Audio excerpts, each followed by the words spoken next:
Bonjour les amis, j'espère que vous allez bien. Bienvenue sur la page Administration publique administrée. Aujourd'hui, nous faisons un petit détour pour parler de l'affaire Mbagné,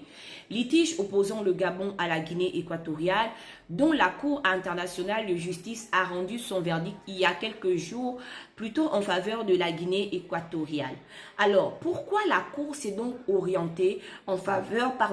de la Guinée équatoriale et non pas des prétentions du Gabon? Quelles étaient les prétentions du Gabon et quelles étaient les prétentions de la Guinée équatoriale? Le Gabon avait donc pour prétention ici de faire reconnaître un accord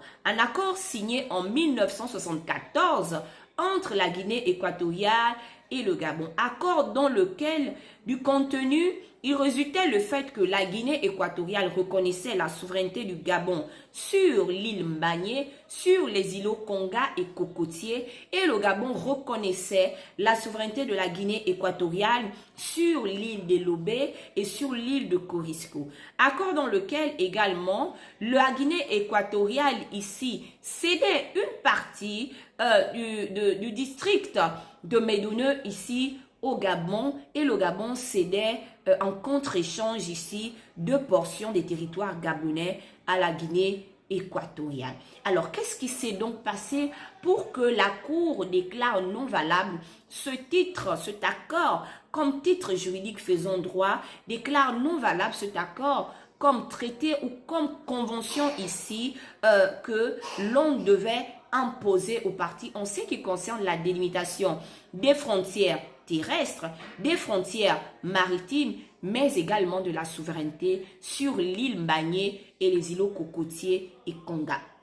Quelle était donc la prétention de la Guinée équatoriale? La Guinée équatoriale avait toute autre prétention que le Gabon, avait donc comme prétention première ici de faire déclarer non valable le titre, l'acte de reconnaissance de cet accord de 1974, l'acte de publication de cet accord qu'avait effectué le Gabon en 2004. En 2004, oui, le Gabon avait fait publier cet accord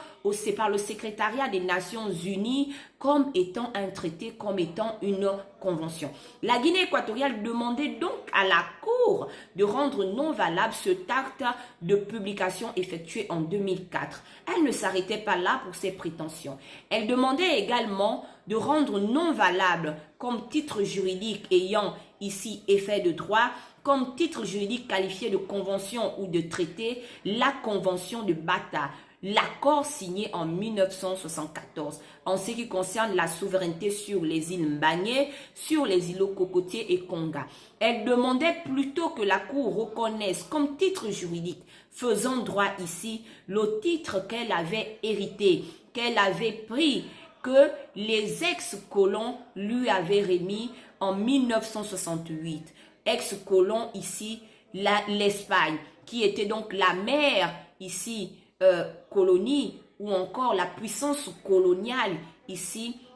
de la Guinée équatoriale. La Guinée équatoriale demandait donc que ce titre juridique soit reconnu comme titre ici faisant droit entre les parties en ce qui concerne la détermination de la souveraineté de Mbagné, de Cocotier et de Konga.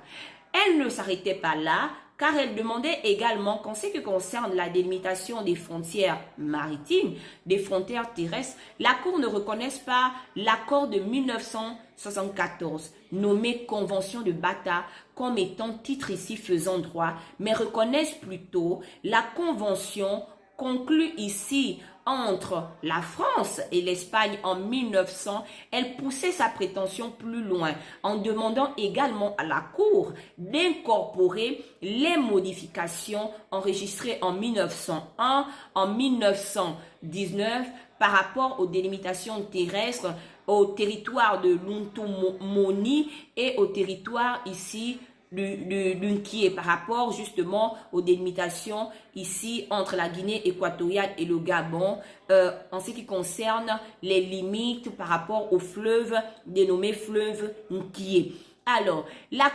Guinée équatoriale ne s'arrêtait pas là. Prétendait donc également ici, ou encore faisait comme prétention ici,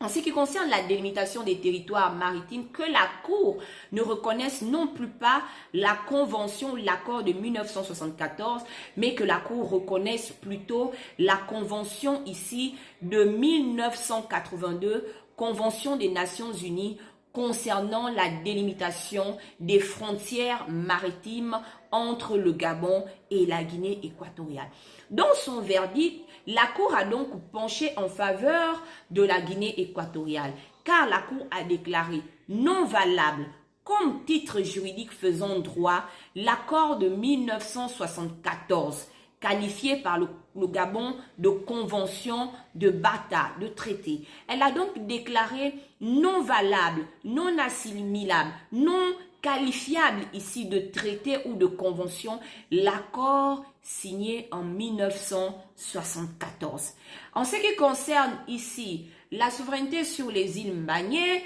sur l'îlot Konga, sur l'îlot Cocotier, la Cour a plutôt déclaré comme titre juridique faisant droit, comme titre juridique ici imposable aux parties, le titre que demandait la Guinée équatoriale, c'est-à-dire le titre de succession transmis par l'Espagne à la Guinée équatoriale en 1968. La Cour a également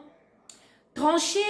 ou a également penché dans son verdict du côté de la Guinée équatoriale, en ce qui concerne la délimitation des frontières terrestres. Car là encore, elle a reconnu comme titre, ou du moins l'a déclaré comme titre faisant droit ici, la convention signée en 1900 entre l'Espagne et la France. Par contre, la prétention de la Guinée équatoriale s'était également penchée sur le fait d'incorporer les modifications de 1901 et de 1919. La Cour, cette fois-ci, n'a pas suivi la Guinée équatoriale car elle a plutôt déclaré comme faisant droit cette convention dans sa forme initiale. Alors, en ce qui concerne la délimitation des territoires marins, la Cour a déclaré comme faisant droit ici, non pas la Convention des Bata, non pas l'accord signé en 1974, qualifié de Convention des Bata, mais plutôt une des prétentions de la Guinée équatoriale, celle-là de faire déclarer comme faisant droit la Convention de 1982 des Nations Unies en ce qui concerne les espaces ici marins, donc en ce qui concerne les frontières ici maritimes. Pourquoi la Cour s'est donc orientée plus vers les prétentions de la Guinée équatoriale et non pas vers la prétention du Gabon? Qu'est-ce qui a amené dans son argumentaire, dans les preuves, dans le déroulé de ce procès, de ce litige, la Cour à s'orienter vers ces prétentions-là et non pas vers les prétentions du Gabon? Pour comprendre la décision de la Cour, nous devons ici entrer, replonger, nous réorienter, nous imprégner ici du contenu de la décision de la Cour internationale de justice, déjà en ce qui concerne l'histoire de passage des titres de propriété par rapport au territoire qualifié aujourd'hui de Guinée équatoriale, par rapport aux îles, les propriétés sur les îles et les dépendances de ces îles, d'une puissance coloniale à une autre jusqu'à arriver en 1968 entre les mains de la Guinée équatoriale. Nous nous pencherons également sur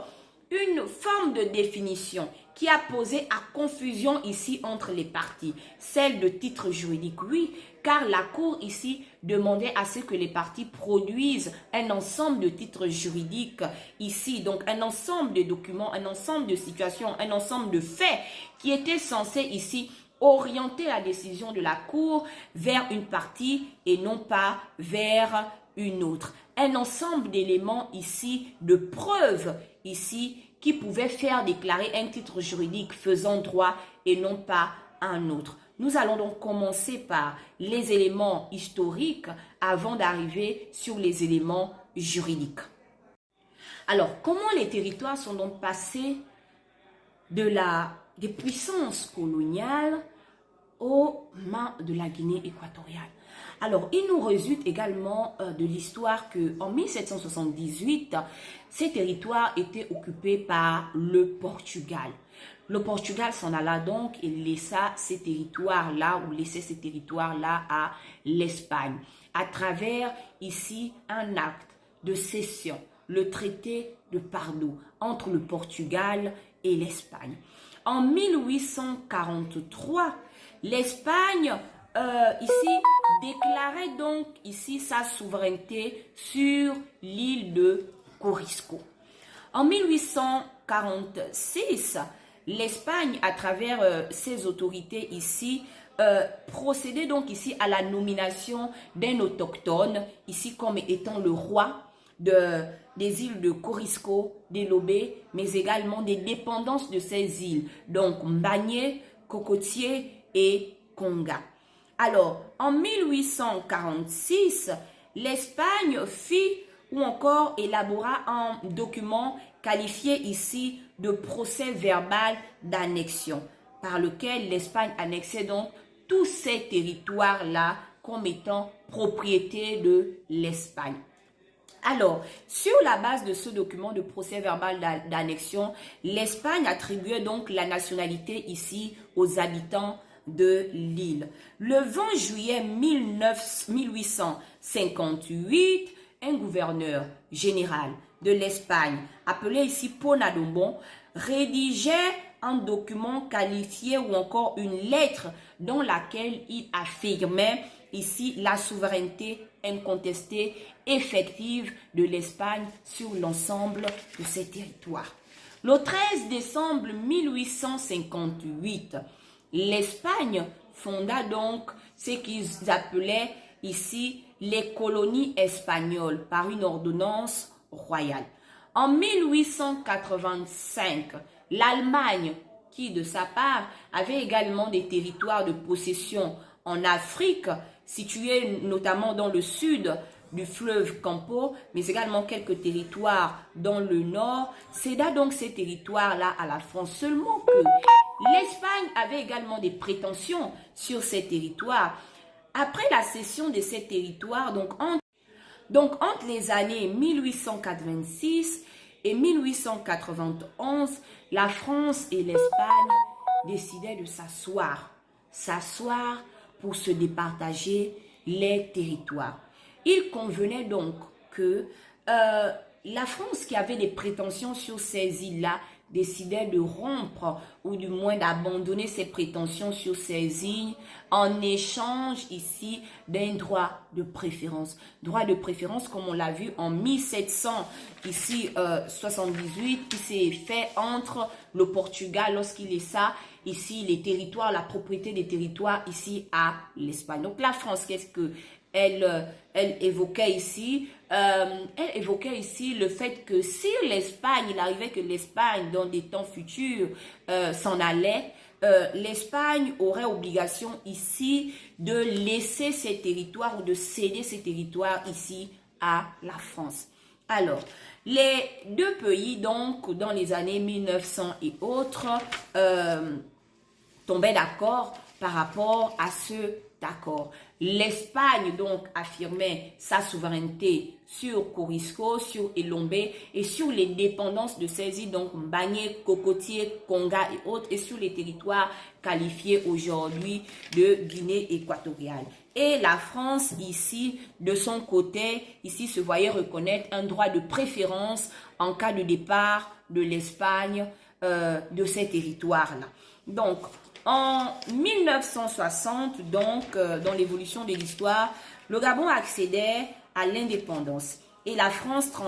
transmettait au Gabon, pendant cette période de décolonisation, tous ces titres de droit par rapport aux propriétés que la France avait acquises durant toutes ces années.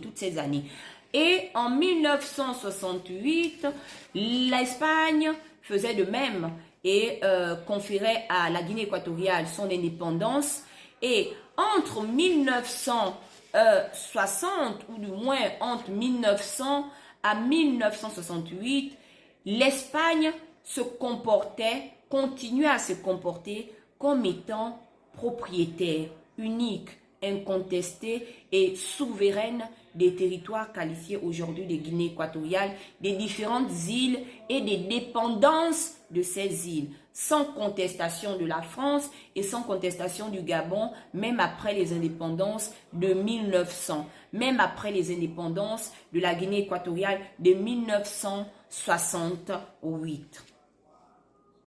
En 1968, donc, la Guinée équatoriale accéda à son indépendance et par cession justement avec tous les titres, ou du moins l'Espagne reconnaissait ou transmettait à la Guinée équatoriale ici tous ces titres de propriété ici sur les territoires qualifiés actuellement de guinéens, mais également sur les îles et sur les indépendances. En 1970, donc, la Guinée équatoriale fit un décret ou élabora un décret pour déclarer sa souveraineté ici sur ces territoires-là. En 1972, le Gabon délégua donc ici un comité ou du moins un groupe ici de gendarmes pour occuper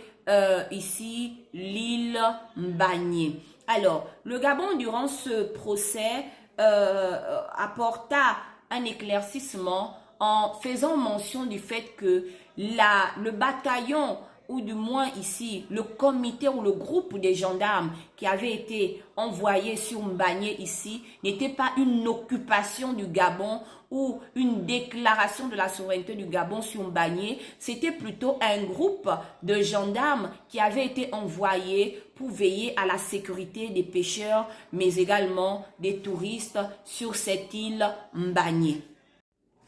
Ce qui amena donc à la présentation des titres juridiques. Après toute cette évolution historique, des titres juridiques pouvant faire droit ici pour départager les deux pays en ce qui concerne la souveraineté de ces îles, en ce qui concerne les frontières maritimes et les frontières terrestres. Ici, il y avait donc une confusion entre la Guinée équatoriale concernant le terme titre juridique. Alors, d'une part, le Gabon soutenait que le terme titre juridique ici renvoyait seulement à la présentation des traités et des conventions, donc renvoyait seulement à tout ce qui était considéré comme traités et conventions. D'une part, d'autre part, la Guinée équatoriale soutenait le fait que, en réalité, titre juridique ici renvoyait à tout acte, toute preuve, tout document, tout témoignage, toute situation, tout fait ici, produisant des effets de droit, ensemble que les traités et les conventions pouvant ici déterminer ou encore orienter la décision de la justice en faveur d'une partie et non d'une autre. Donc, tout élément pouvant ici prouver la souveraineté d'un pays sur les îles ou encore pouvant ici faire déclarer titre de droit, acte de droit, valeur de droit ici à un document en ce qui concerne la délimitation des espaces ici ou des territoires marins et des territoires terrestres. Alors, la Cour trancha donc en ce qui concerne la délimitation du terme titre juridique ici en faveur de la Guinée équatoriale, précisant que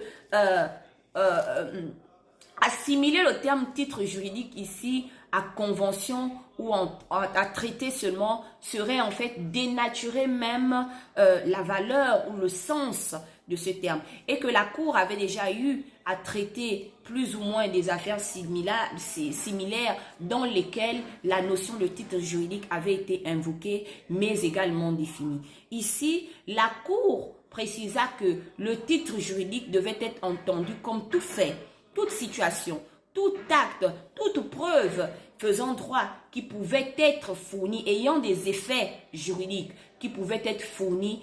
durant le procès, tout rapport d'une réunion, tout rapport ici de préparation d'une réunion pouvant être fourni, témoignages et autres documents, cartographie fournis pour prouver ici la véracité d'un argumentaire ou encore d'une prétention et faire pencher la Cour en faveur d'un pays et non d'un autre.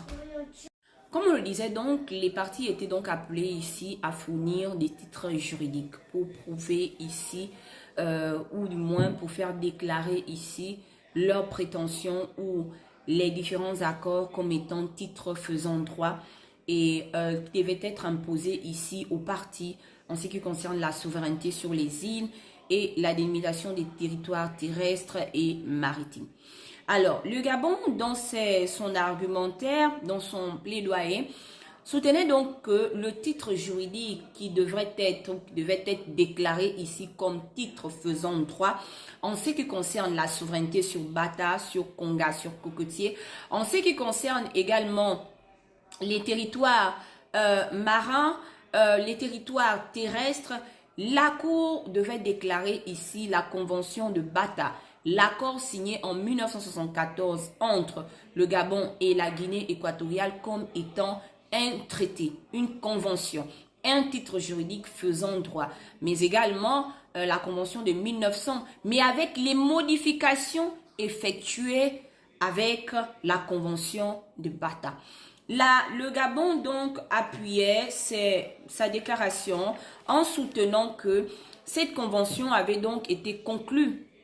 en 1974 entre deux chefs de l'État qui avaient ici l'intention d'être liés juridiquement par le contenu de cette convention, qui reconnaissait la souveraineté du Gabon sur les îles et par laquelle également le Gabon cédait 2 portions de ses territoires à la Guinée équatoriale et la Guinée équatoriale en contrepartie cédait une partie du district de Médouné au Gabon. Le Gabon ici soutenait donc que cette convention-là avait été également enregistrée en 2004 au secrétariat des Nations Unies et que cette convention également avait fait l'objet ici d'un accord ici entre les parties et qu'elle devait être appliquée pour délimiter les territoires.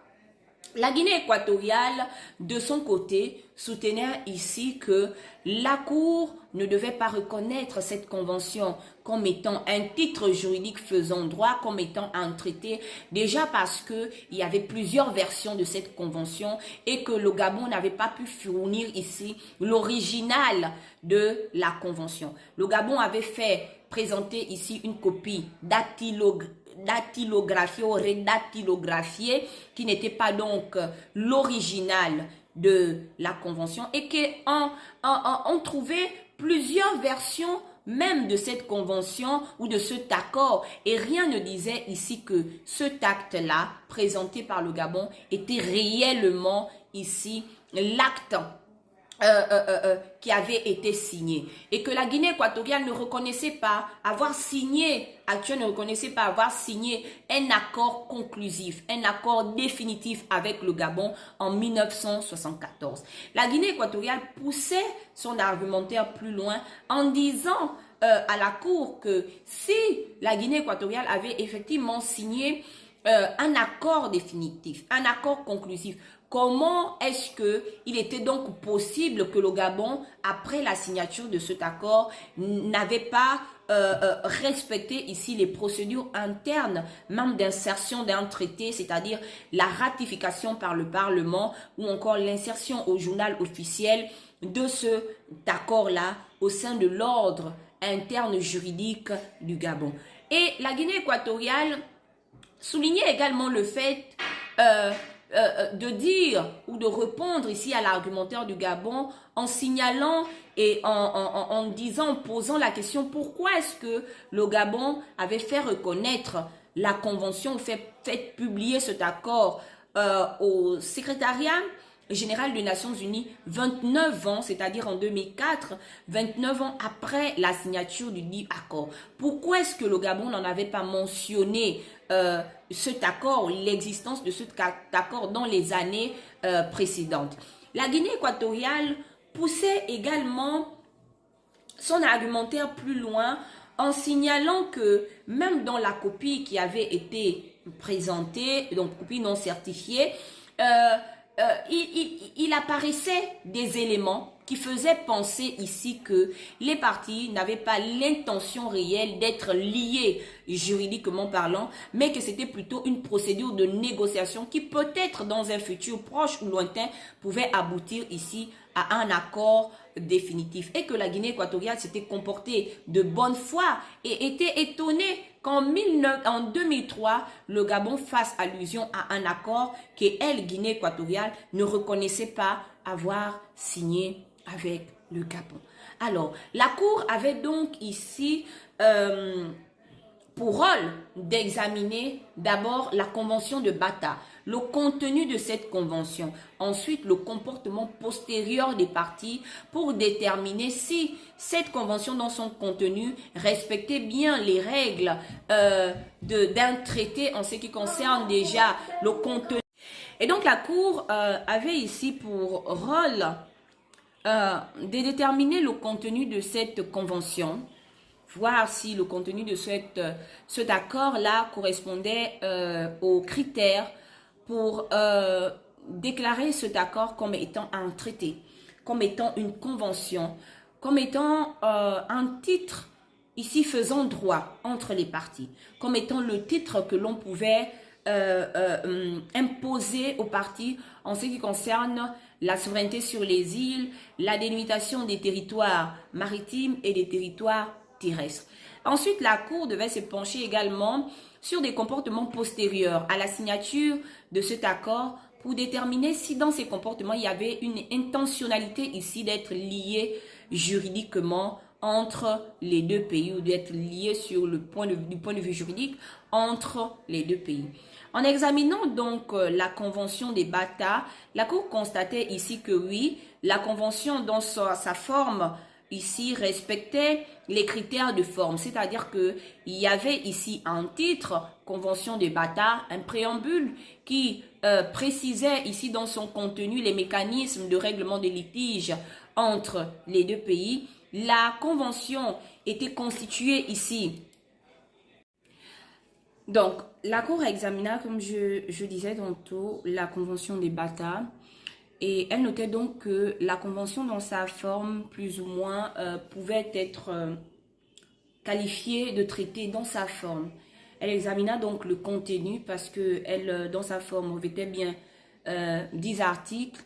un préambule ici concernant les mécanismes de règlement des conflits entre les deux pays. Donc, elle examina ensuite le contenu des articles et au niveau des articles, donc en lisant le contenu, la Cour nota, comme je disais, que la forme ici pouvait être assimilable ici à un traité. Ensuite, il y avait les 10 articles. Elle nota que dans les 10 articles, l'article 2 et non, l'article 7 de la Convention prévoyait que dans un futur, il aurait normalement eu ici des accords pour déterminer l'étendue des limites exactes des territoires respectifs cédés au Gabon et à la Guinée équatoriale conformément à l'article 2. Et l'article également 8 indiquait que la matérialisation des démarcations en question devait se faire par l'envoi sur le territoire ici de 2 représentants, donc une équipe composée des représentants des 2 États ici, chose qui n'avait pas été faite. Donc ici dans cet accord ou dans le contenu de cet accord, on avait également des conditions suspensives. On avait également ici un nota bene qui précisait que les chefs d'État allaient se rencontrer dans un futur pour parler du contenu, pour décider du contenu définitif ici de l'article 4. Donc, on avait un ensemble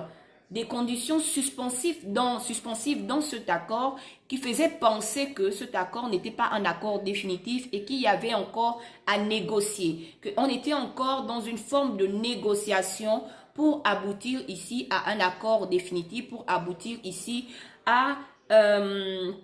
une décision définitive. Donc, la Cour s'orientait ensuite par rapport ou encore sur les comportements postérieurs à cet accord pour déterminer si ces comportements-là ici étaient orientés vers une intention ici formelle, décisive ici de lier les parties entre eux par rapport à l'accord. L'accord nota donc que après la conclusion de cet accord, qui dans son contenu avait des éléments de conditions suspensives ici, d'autres accords qui devaient être ici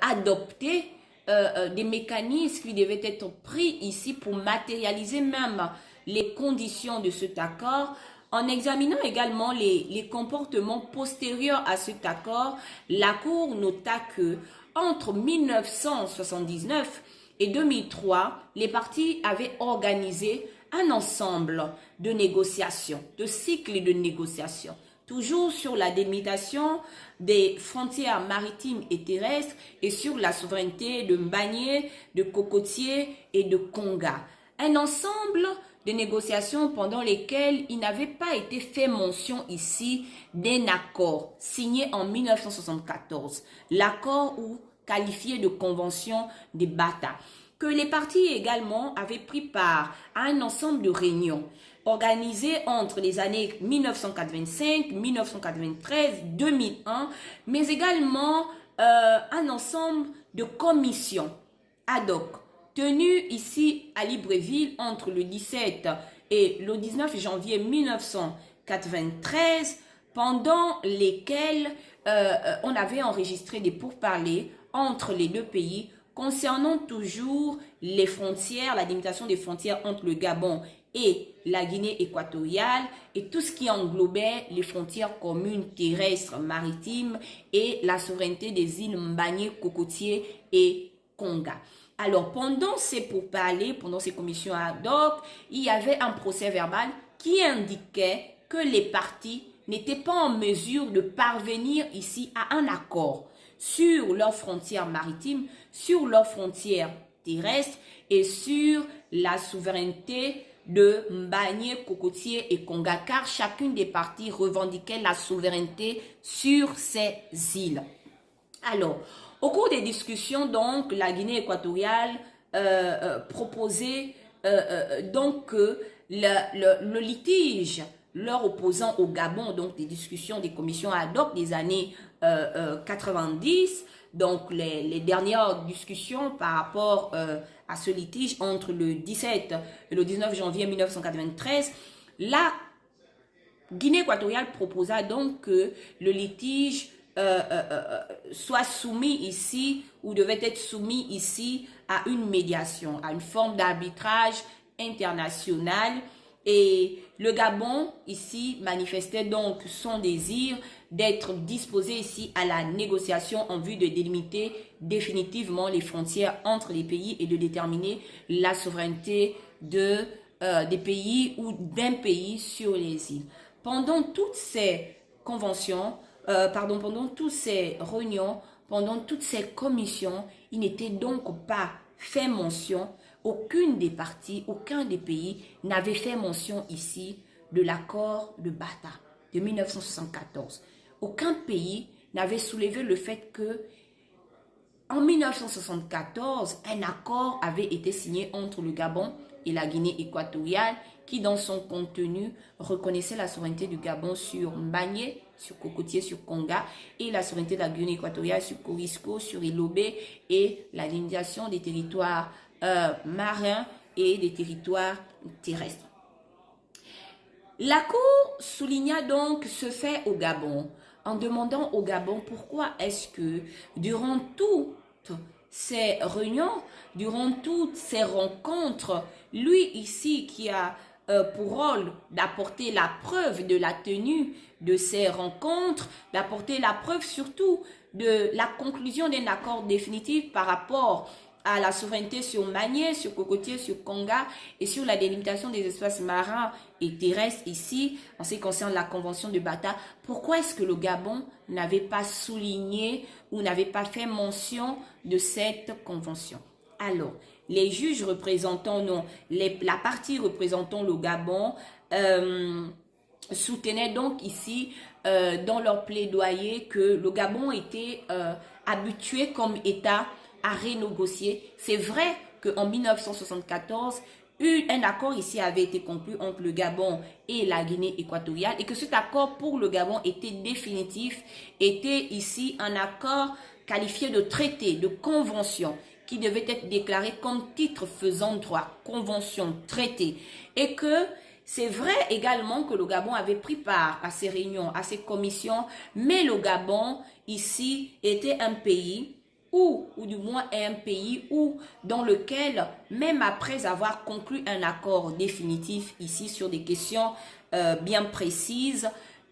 parvenu ici déjà à un accord définitif, c'était un pays qui ne voyait pas ici ou qui ne voit pas ici de comment on appelle ça, de problèmes à ce que des États s'asseyent et continuent à discuter sur cet accord, donc parvenu à une conclusion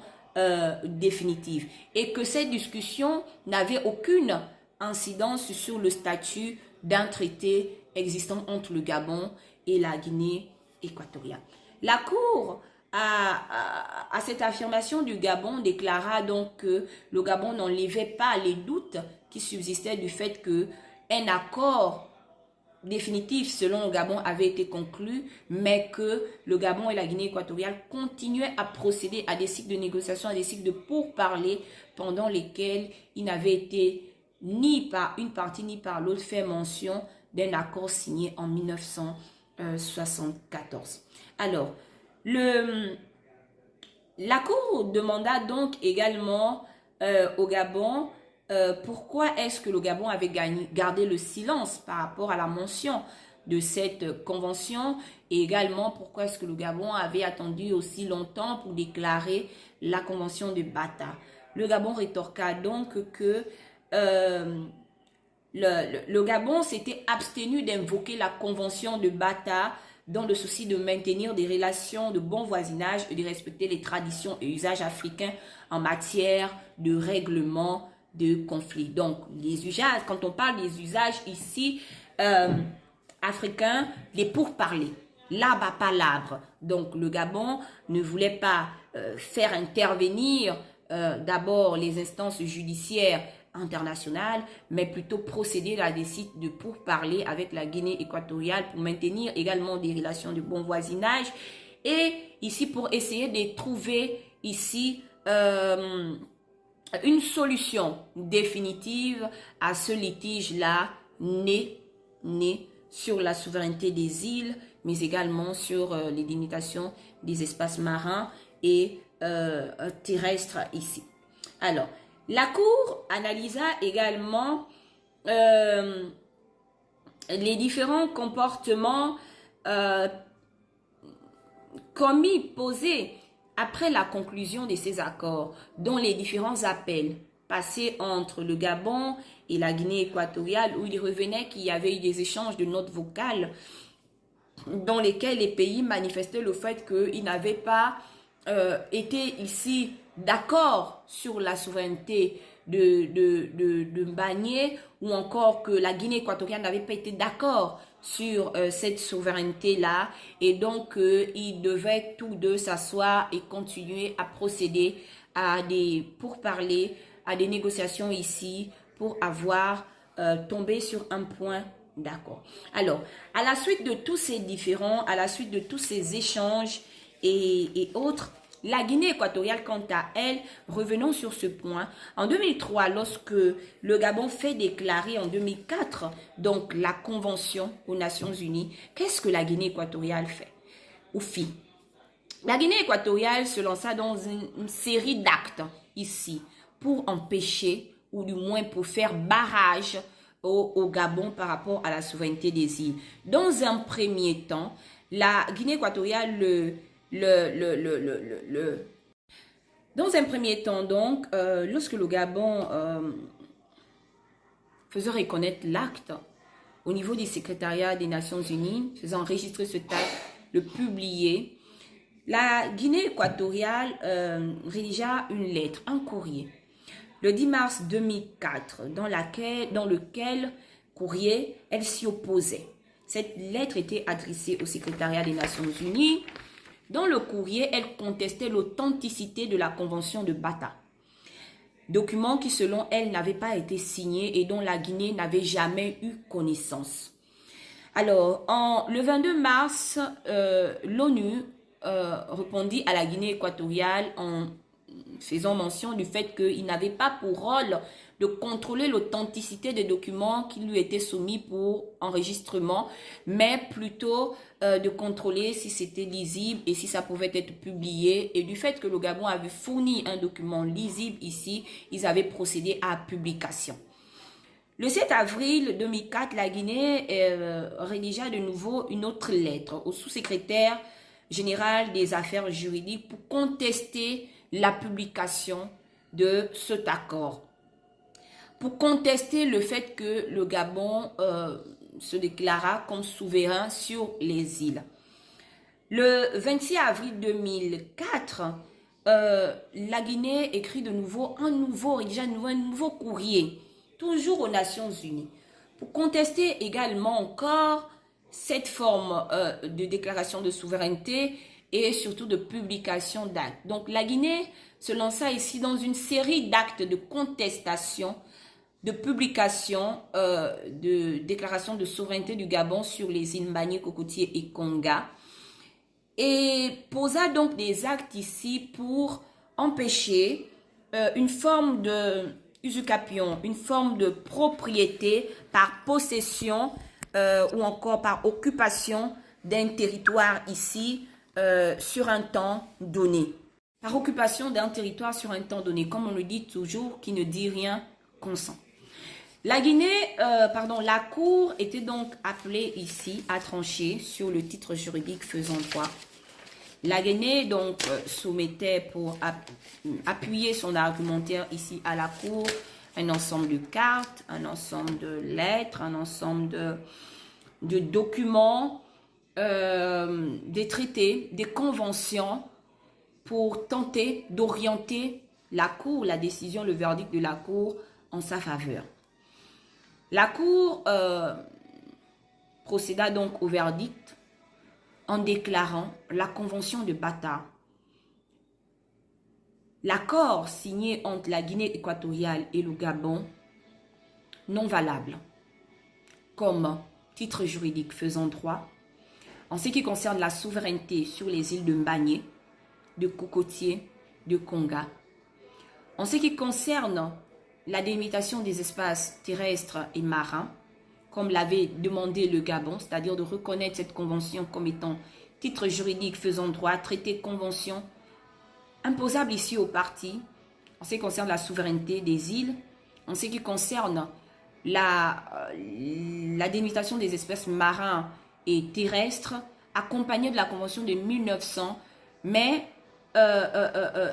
convention de Bata influençant ici la convention de 1900 puisqu'elle avait été signée après, donc 74 années après. La Cour déclara donc cette convention-là non valable, non assimilable à un titre juridique ici faisant droit entre les parties,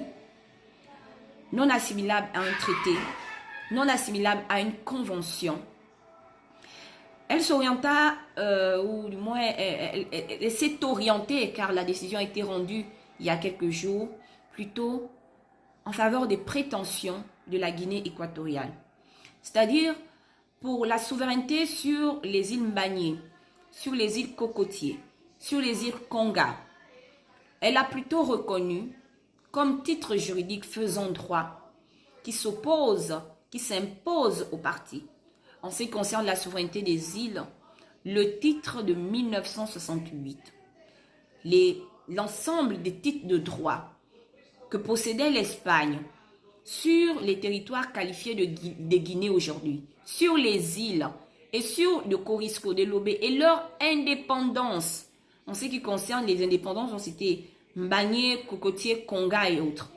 transmis à la Guinée équatoriale en 1968. Donc la Cour a tranché en faveur de la prétention de la Guinée équatoriale qui voulait que ce titre-là